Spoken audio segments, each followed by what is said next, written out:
พ่อแดงก็เอกขลามเหนือตัวเดียวเลยละตัวเดียวนั่นพ่อปูบ่เปลี่ยนแปลงแล้ว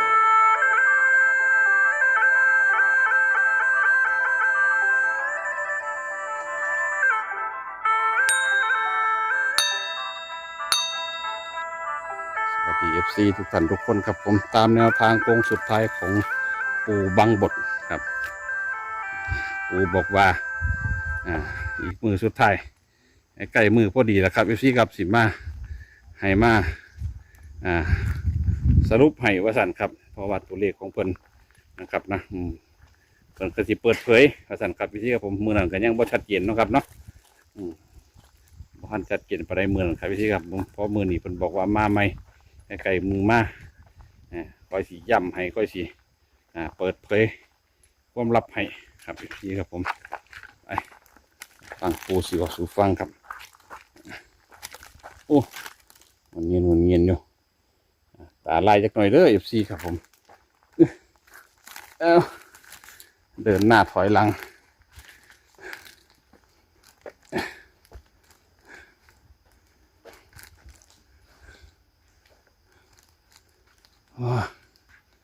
โอ้หอนบ่ปูหอนบ่ทนมันขึ้นอยู่แล้วทนเอาอันบ่ปู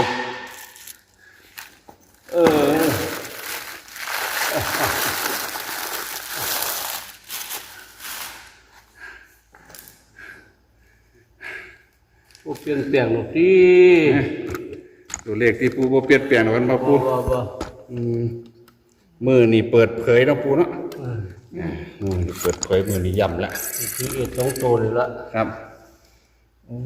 พ่อแดงก็เอกขลามเหนือตัวเดียวเลยละตัวเดียวนั่นพ่อปู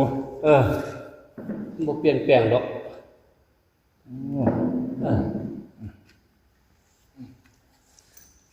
คิดเอา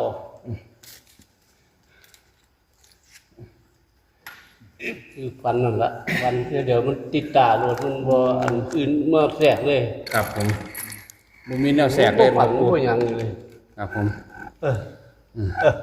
มันคักปานนี้เนาะปูเนาะคักเลยล่ะชัดเจนเลยเปลี่ยนแปลงครับบ่เปลี่ยนแปลงหรอกบ่มีเปลี่ยนแปลงแต่ว่ามื้อนี้ปูสิเปิดเผยให้ระหว่างเอด2ตัวนี้มันจะเป็นตัวไหนที่เป็นหัวแหลมนั่นน่ะมันเป็นหัวแหลมๆนี่มันเป็นหยังวะทีซี่กับหัวแหลมนี่ซี่บ่1-1บ่1-2ซี่2ไปจังแต่ตะปูสิพิจารณาบาดนี้แล้วก็คนมาย้ำในข้างพอมันฟันจังซั่นเนาะตีจังได๋มันก็ตีแบบนั้นแหละเอ็ด2ตัวครับผมเอนี่ก็มีโอกาสเป็น1-1ได้เห็นว่าปู1-1ได้เป็นซีได้อีกซีก็ได้อีกหัวแหลมดิระหว่างเอ็ดโพแดงกับเอ็ดข้าวหลามมันเป็นเลขตัวเดียวกันเหมือนกันคือปูนิมิตตัวนี้ก็ครับผมนิมิตว่าลินไพ่โยมไปลินไพ่ตีตักเตครับผมตีตักเตแล้วแจกไพ่มาแจกไพ่มาเลยได้ฟันนั่นคากันไปคากันมาเหลือ2ใบสุดท้ายครับผมเขาจึงออกมามันบักเทียบบ่ดำนี่หยังเราบ่ฮู้จักแต่ว่าจับบ่ได้หรอกใส่น้ำใต้เขาว่าน่ะใส่น้ำใต้ครับข้างใต้ของเขาเสียงอย่างไว้แต่ว่าผู้ขามีเอก2ตัวปูนี่ถือไว้แล้วเอก2ตัวครับเอกพ่อแดงก็เอกขลามที่ใส่ตัวใดดีเนาะบาดท่านถ้าเลือกผิดก็เซ็ตเสียงไทยตัวนี้ได้มักได้ใจเดี๋ยวมักพ่อแดงเพราะว่าน้ำพ่อแดงมันออกหลายแสดงว่าคนมันจะต้องเก็บอันเสียงไว้ใต้ที่ต้องเก็บอันสีพ่อแดงผู้ขาก็เลยใส่เอกพ่อแดงก็เปิดมาก็เป็นแบบสีพ่อแดงนี่เลยปูใส่เอกพ่อแดงไปแต่ว่าของเขาเปิดมาน้ำใต้เขาสีพ่อแดงเขาก็เลยกินปูก็เลยใบบักเอกพ่อแดงไปใส่ปั๊บเขาเลยว่าเนื้อแล้วปูเขาแต้มเนื้อต้องเอาแต้มเนื้อกลัวกินเนี่ยกินใหญ่สุดเลยเอกเขามีซีเจ้าของมีเอก2ตัว ใส่เอ็ดผู้แดงไผใส่คิงผู้แดงหยังกระสร้างมันก็ต้องแพ้เฮาอยู่แล้ว โอ้ มันที่เขาบักซี่บักฮาบักนั่นเย็น บั บั ก ก หยัง แป กระ ด สร้าม าง เฮาเหนือกว่าเฮาต้องได้กินพวกนั้น ฆ่ากันเด้น้ำใหญ่กินน้ำน้อย โอ้คือเข้ามีเอียด2ตัว เออ เขาใบออกมาเป็น4 สีผู้แดง สีผู้แดง เขาทายเบิ่งว่าเขาสิใส่ถือบ่ อ่า คันใส่บ่ถือเจ้าจิมีเอ็ดหยังกระสร้างคันใส่บ่ถือเจ้าก็บ่ได้เงินคือเก่า โอ้ นี่มันถือว่าเถอะนี่ อ่า สิเอาบักข้าวหลามเอาบักเอ็นหยังมาใส่ก็บ่ได้ เออ โอ้ เอาละ ความหมายของมัน เขาเรียกว่าถือกแล้ว ถือได้มันถือแล้วใส่แม่นชื่อใส่แม่นแล้วว่า คือวัดดวงเสียงไข่ เอ เนาะ อสุดท้ายเขาเป็นคนใส่เขาเป็นคนจึงมา ม จึงมาเขาจับมาได้ เขาก็ต้องนำไตของเขาบัดนี้ อืม เขาสิมีตาเห็นว่าบัดนี้เขาสองเอ็ดนี่ มันสิถือบ่ล่ะบัดนี้ อืม สองเอ็ดนี่ มันสิถือบ่ว่าซั่นเขาก็เลยแบะให้เบิ่ง ครับ แบะให้คนจึงมันน่ะเบิ่งเขาเรียกว่าเบิ่งแล้วเขาฮู้แล้วว่ามันถือตัวหนึง อ่า คันเขาใส่ผิดมันก็บ่ถือ ครับ เขาก็เลยใส่เอ็ดพ่อแดงเปิดมาสีพ่อแดงเขาก็เลยติดกิน เขาเรียกว่าถึกแล้ว ถือแล้ว อืม เอาบักเอ็ดกินบักซี่ เออ อ่า มันมีสองเอ็ดเด้ ครับผม เป็นเลยนะ เอ็ดพวกแดงกินบักซี่เฮาก็ใส่ถึกพอดี ใช่พอดี โอ้ครับ ถือว่าสีพ่อแดงน้ำไตเขาแล้ว ครับ อืม อืม น้ำไตเขาคือกัน ตีกักเตตีกัก เขาเอิ้นตีกักบ่ฮู้ ตีกัก โอ้ สมัยก่อนเขามักเล่นจังซี่ แต่แถวบ้านนอกเขาเอิ้นตีตะเต เออ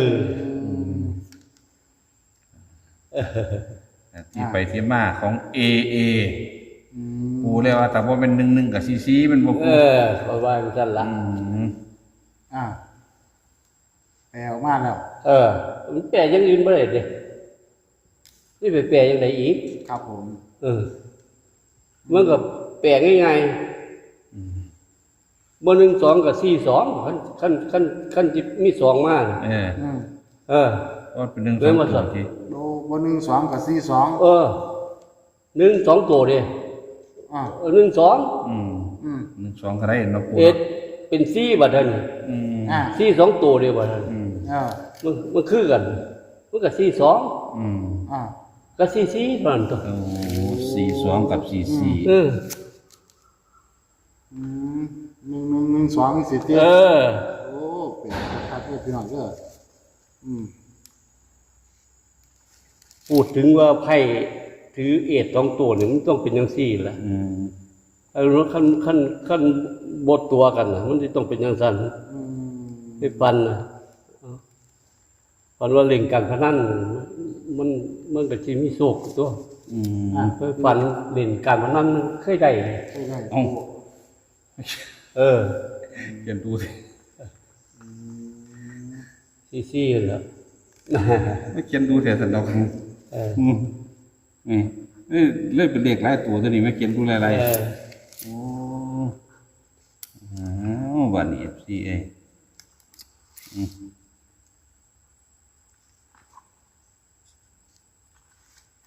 1ก็1 2 อ่า อืม 4 2ก็4 โอ้ ว่าสิเขียนสิละ เออ อันนี้ก็ว่าสิเขียน 4 2 เออ เอออันนี้ล่ะ มันมีเป็นจังซี่ได้ ก็เลข4ตัวเท่านั้นแหละ ครับแต่ว่าตัวเน้ เพราะ น ว่ามันตีได้แค่นี้ดิตีอย่างอื่นไม่ได้ โอ้ ๆตัวเน้น นี่ไปตีว่าไพ่จักใบจังกันจังสี่มันหลายโพด อ่า ถือเอ็ด2ตัวนี่ มันก็ถือสุดยอดแล้วเด้ อืมแม่นครับ สุดยอดของไพ่แล้วเด้ อืม ยังสุดแม่นเอ็ดแม่นบ่ซั่น ครับผม ลองมากับคิงแม่นบ่ล่ะ แม่น อ่าอ่า แม่น เออ อืม คือแล้วได้แค่นี้ล่ะ อืม วันนี้มันบ่ได้ฝันบ่ได้อย่างอื่นเลย บ่ได้อย่างอื่นเลยเนาะปู่เนาะ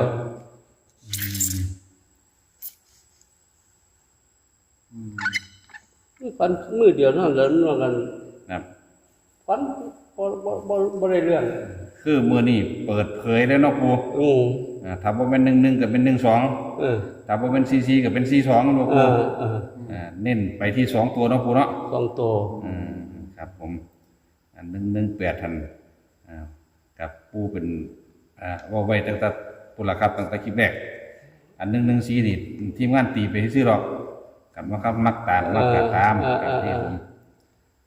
อัน118เป็นจังได๋ปู118นี่มันตีไปบ่ได้หรอกมันสิเป็นเลข3ตัวอะไรขอย่านมันเป็นให้เลขล่างแค่2พอตัวฝันจังซี่ส่วนมากฝันอยู่นี่มันเป็นเลขล่างละ2ตัวน้ำใต้พร้อมน้ำใต้โอ้ลงล่างย่านไปลงล่างครับคันนักกับนักล่างครับผมชุดนี้โอ้คือหมวดตาม2นั่นล่ะคือ32ครับปูเนาะคือกันโอ้มันเป็นล่าง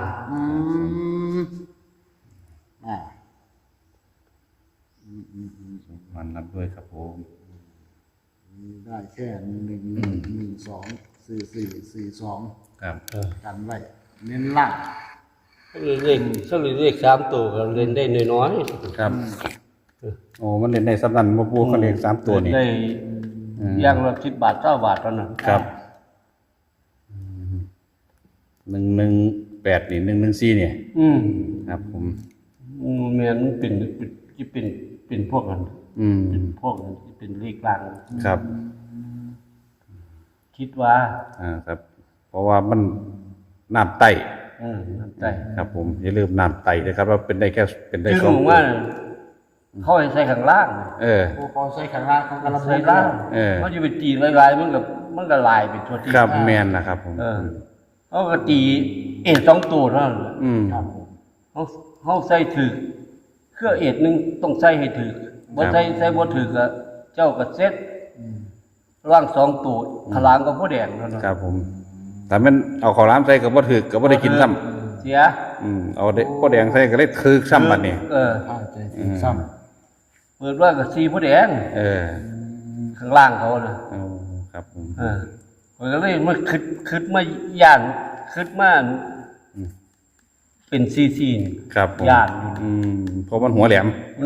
คือกันครับผมเบิ่งดีๆก็เป็นซีคือกันเด้ครับหัวแหลมคือกันเด้สุขมานครับผม